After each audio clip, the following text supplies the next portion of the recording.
What a night it was in the city that never sleeps. New York City was majestic and electrifying this evening as a once-in-a-lifetime event was hosted in Times Square. And we're going to be the ones that are going to shut this place down. I do believe Booker T and I have been tasked with keeping the lights on the longest here at Times Square. What a night, honestly. Booker T, I think none of us could have expected what was going to happen this evening. I think we were all anticipating some magic, and then these fights got off and running. The environment got cooking. The entrances started heating up, and it was a great night here to experience this live. No, it was a great night. You know, always expect the unexpected. That's what we can say about the main event with Ryan Garcia and Rolly Romero. Nobody saw that coming. Nobody. Yeah. I mean, the odds, somebody made a lot of money in Vegas. Yeah, I'd say the odds were gigantic. I think it was like plus 900 or something like that for Rolly to get a win over Ryan Garcia. Ryan Garcia completely humble at the end of that. The show, though, was it started out with a battle of the badges. Let's go back to the beginning as Gennari took on Joel Allen. And there's Joel Allen representing the police, and there's Paisano Gennari representing the firefighters. The police had a good run on beating the firefighters. Booker, we learned out quickly. Yeah, but I tell you right now, you look at the firefighters, you know, in-ring IQ, you look at the boxing acumen, and right now he's did a hell of a job, walked in and walked out victorious. Beautiful. Look at that left foot. I think he has like 32 fights under his belt. We got a chance to learn about him a little bit. That nose right there says, I have fought before. And obviously we're very appreciative for the police department here in New York and the fire department in New York. We'll talk to Gennari here in a few moments. That guy's a beauty. That was a good conversation. It was a great way to start tonight, Bo. You know, he talks about how long he's been fighting, and I tell you, you can tell.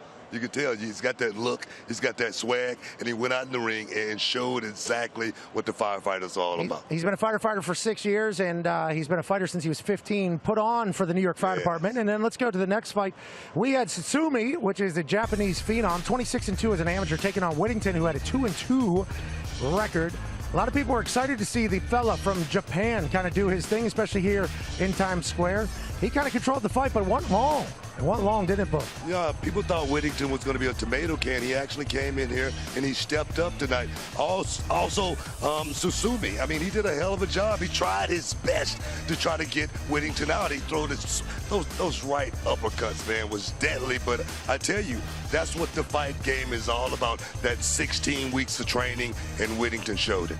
Yeah, and Tsutsumi gets his first professional win here in the United States of America. They had been singing his praises, and with the way it was booked, you know, Booker, you said tomato can. I think a lot of people were expecting a nice, easy win. He had to go through a little bit of a dogfight. Shout out to Whittington. Congrats to Tsutsumi. And then the card would continue with Lopez. Oh, yeah. Taking on Barbosa Jr., who is undefeated. Teofimo Lopez, who had been a champion early in his career. Then he lost, then he got back, then he retired. Now he's all the way back, taking on an undefeated Barbosa Jr. And Teofimo's back, it feels like, Book.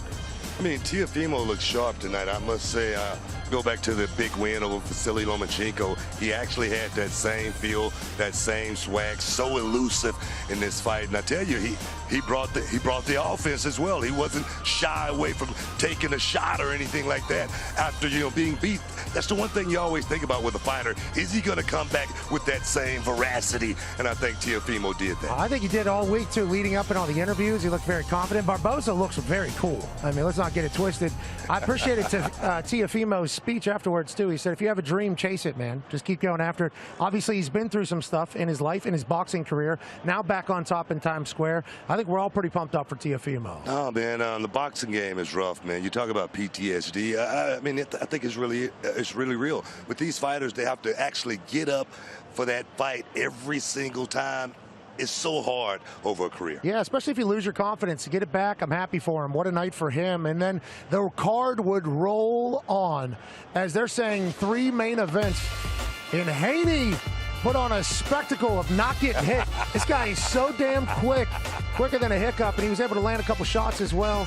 He gets another win here tonight. I say put him in the next Olympics, man, because I think he can run with Usain Bolt the way he was out there tonight. One thing about Devin Haney, He's not that hard of a puncher. He doesn't pack a solid shot or anything like that, but his footwork, man. I really think Devin Haney's footwork is his key to victory every single time. And tonight, he proved it once again. And still, you got to love it. Yeah, still undefeated, Devin Haney. Congrats to him. And you talked about him with Usain Bolt. 12th round, he looked just as quick as the first round. No, man. I mean, he wasn't even sweating in the 12th round. The cardio on these dudes. This is my first time like getting this, because this was an intimate setting out here. Yeah. I mean, the thing is, the humidity out here as well. Thick. For Devin Haney to come out and run 12 rounds and literally run. He did. That guy was in control. I mean, Haney was not in control at all. He was kind of just dodging, weaving, landing shots. I think that's boxing, precision boxing. Yeah, Obviously, congrats to him on getting a win. But getting up close and personal and getting to watch this, the conditioning, the cardio, the amount of shots, and you talked about the humidity. It was thick out here, and it was dead air because of the fencing here. Yeah. So, I mean, it was tough. I would have been... Yeah, I was impressed by Haney. He didn't look touched or tired at the end of that thing. 12 rounds, man. 12 rounds of championship boxing. They say it's the hardest thing one can imagine, but they say the fight is one thing. But like I say, that's 16 weeks of training. Yeah. That's where you lose the fight or actually win the fight, and that might be what we'd be talking about here in the main event. Yeah, what you do in the dark comes to the light. Yes. You know, Rolly Romero had a hell of a camp, we would assume, because what an upset. Rolly Romero, who had been fantastic in the interviews leading up, and I think everybody has mad respect for him, pulled up in a Eddie Guerrero low rider. Yeah, he did. He had a low rider, a little bit of. From round 2 on, it was a different fight. Rolly knocked him down. Garcia felt the power, and from that moment right there on, it was a much different fight. Like Eddie Guerrero, he looked like Poppy. He looked like Poppy tonight in this matchup. The thing is, Rolly, when he came in, he had a look in his eye, and I was wondering exactly what that look was all about. Was he worried a little bit? But I don't think so. I think he was more focused than anything tonight, more focused than I've ever seen Rolly Romero in this fight. And the thing is, he needed to be focused, always coming in with hard shots, but tonight, he was a thinker. His fight IQ was definitely on point. Boxer, puncher, great action. 12 rounds, Rolly Romero, with Ryan Garcia. And Ryan Garcia afterwards was very humble. He congratulated Rolly, said he's going to have to go back to the drawing board. Literally, from the knockdown on, Rolly won that fight. We didn't know if the judges were going to give Rolly the fight. Like honestly, with how big Garcia is, he's the main event. That's the reason why it is the main event. You thought Rolly won the fight, like pretty clearly from watching it. Didn't know if it was going to go that way because boxing, you know, like that. Got to give Rolly a lot of credit, I mean, because he came out and established himself immediately with that knockdown early. And I think from that point on, I think Ryan Garcia was apprehensive. He was, you know, he was gunshot. He was scared to let that shot go, and I think that's what hurt him. Kind of had a slower pace too than I think we expected, right? Well, I thought that's what's going to hurt him, because Rolly Romero fighting at that pace, just walking, almost like we do in wrestling, walking and talking, baby, walking and talking. He could do that all night, and he proved that was a winning strategy. Congrats to Rolly, humble in victory as well. And I think that was a great way to cap it off. A massive upset to wrap up this Fatal Fury City of the Wolves once in a lifetime fighting event here at Times Square, brought to you by the Ring magazine. I would say social media said that this was a successful evening. We were kind of tracking it on our phones while we were here. 4 of the top 5 trends, I do believe, at one point were either Devin Haney, Garcia Romero, and Fatal Fury. We had to pull this before the Garcia Romero fight ended. We assume that is going bananas as well because of how big of an upset it was. Fatal Fury City of the Wolves available now. Hashtag Fatal Fury trending. Obviously good for all parties there, especially if you're a gamer like Booker. Booker said he's going to jump into Fatal Fury here, but I think I think they would say that's a successful evening if you were to judge the way the social folks were chit-chatting about it. And then some of the just scenes that we had here, because we're in the middle of Times Square, were epic and legendary.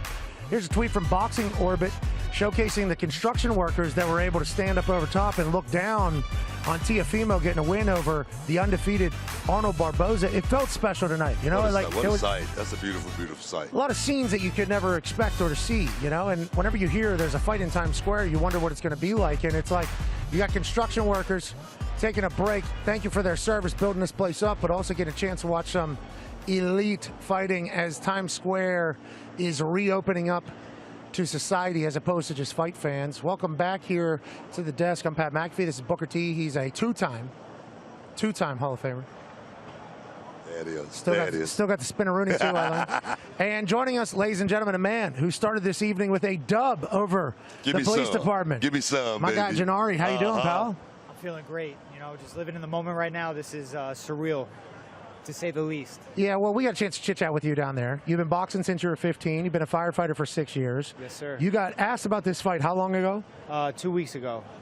Okay, is that how it normally works? Fill us in on how this works. Like, No, usually you have a little bit more time, maybe a month and a half, where you could really focus in, hone in on the training.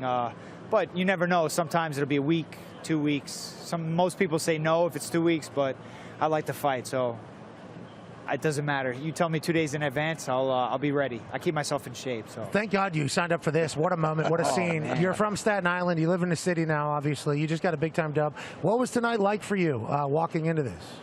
So as I was walking into the ring and I see Snoop Dogg and I see Mike Tyson and, you know, all the star power, I don't even think I was able to fathom before I took this fight what this was going to be. And it kind of all hit me as I was making my entrance. So I'll just say it was bigger than I would have ever imagined. 15 years old, I'm sure you've come into the city so many times. But can you imagine coming into the city, being here in this moment? I remember my first WrestleMania moment in front of 70,000 people. My knees were shaking, butterflies all over the place, having to get those butterflies to line up and fly straight. How did you get those butterflies to line up and fly straight before you walked out there? You know what? It just starts with breathing. I just remember to breathe. Don't forget to breathe, because sometimes you forget to breathe and that's when the panic sets in, but you just keep breathing and you know you take it in and you realize, like, wow, this is history. Yeah. This is you're a part of history right now. I'm sure it's the same with WrestleMania. You just gotta roll with the punches, you know, as like no pun intended. I like that. Yeah, your nose does, obviously. Taking a few of those. We watched you walk in here. I was up on the set with Mike Tyson and Kate Scott. Joel Allen, who was representing the police department, once again, we appreciate his service. He was introduced first, and he just walked by. He was, like, locked in. And I was sitting up here. I was like, oh, interesting. Okay, this is his walk. You came up here, big smiles. You looked over at one point, and you said, oh, my God, Mike Tyson, I think. Yeah. And it felt like, whenever you talk about directing butterflies, it felt like you had a very loose kind of feel going into this fight. Yeah. I talked about this earlier. This is your 32nd fight or 31st fight? 32nd fight, yes, sir. Okay, so you just box full-time and you're a firefighter full-time? How's that work? Well, I'm a firefighter full-time. I box. Boxing is my passion. I feel like every man has to have a profession and a passion. So boxing just so happens to be my passion. But I do treat it like a career in itself. But make no mistake, firefighting is my full-time career. Okay, so the cops have had a lot of dubs, right? They do. They get a lot of the close decisions, I will say.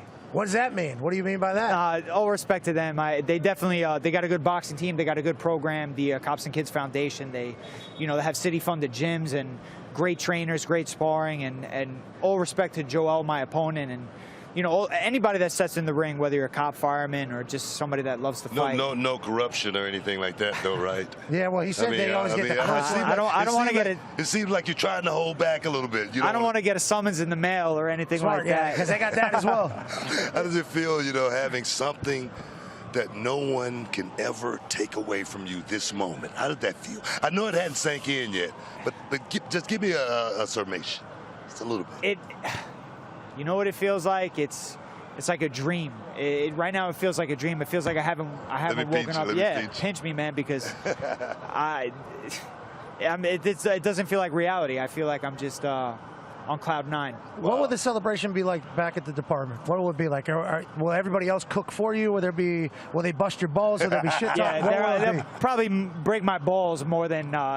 They make me work the force overtime and all that. Oh, you think you're a celebrity now, blah, blah, blah. But no, they'll be great. It's, I was glad. I'm so happy to represent them. My firehouse was here representing the fight, and they gave me a little extra motivation. I seen them in all their Class A uniforms, and that was, it was just as exciting to see them as it was to see Mike Tyson, and Snoop Dogg. And you know, it'll be fun. It'll be fun to see them. I can't wait for work. I have work tomorrow, and I'm excited to see. Well, thank you for your service, brother. Excited to see what they have to say in the morning. Thank you for your commitment for our entertainment tonight. Thank you for your commitment to serve the city that you are from. And my uncle was a firefighter. I told you this earlier, same with my cousin. So many holidays, you know, kind of gone from the family, hanging out the department, running towards something that everybody's running away from. We appreciate the hell out of you, man.